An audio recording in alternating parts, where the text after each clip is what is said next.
राधे राधे प्रणाम। मैं पूनम अपने YouTube चैनल पूनम सरिता संगीत में आप सबका तहे दिल से स्वागत करती हूँ और आप सबके लिए ईश्वर से मंगल कामना करती हूँ। आज हम लोग बहुत सुंदर देवी गीत लेके आए हैं। आप लोग सुनिए, कैसा लगा कमेंट में ज़रूर बताइएगा। खूब सारा प्यार और आशीर्वाद बनाए रखिएगा। अगर चैनल पर नए हैं तो चैनल को सब्सक्राइब ज़रूर करिएगा और वीडियो को ज़्यादा से ज़्यादा शेयर करिएगा। दबबई मैया के चरनिया कुछु मंगनवा मंगबई ना।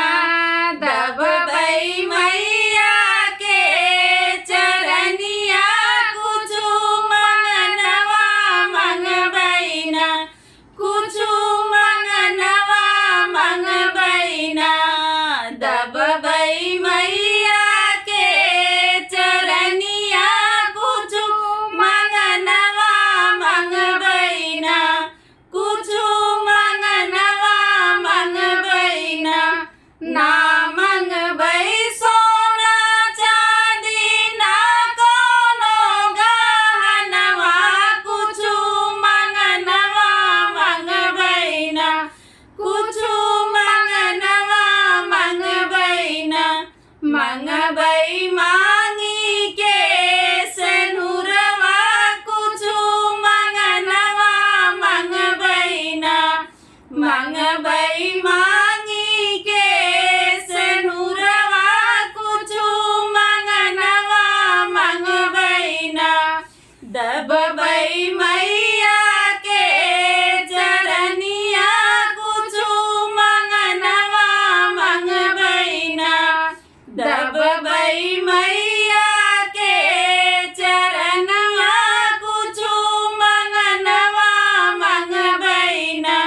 कुछु मंगनवा मंगबई ना।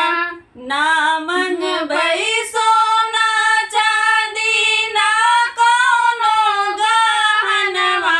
कुछु मंगनवा मंगबई ना। कुछु मंगनवा मंगबई ना।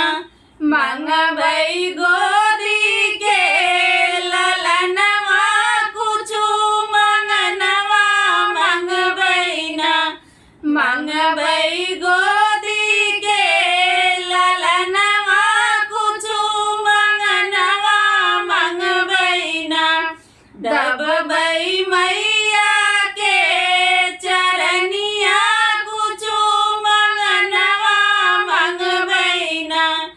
दबबई मैया के चरनिया कुछु मंगनवा मंगबई ना। कुछु मंगनवा मंगबई ना।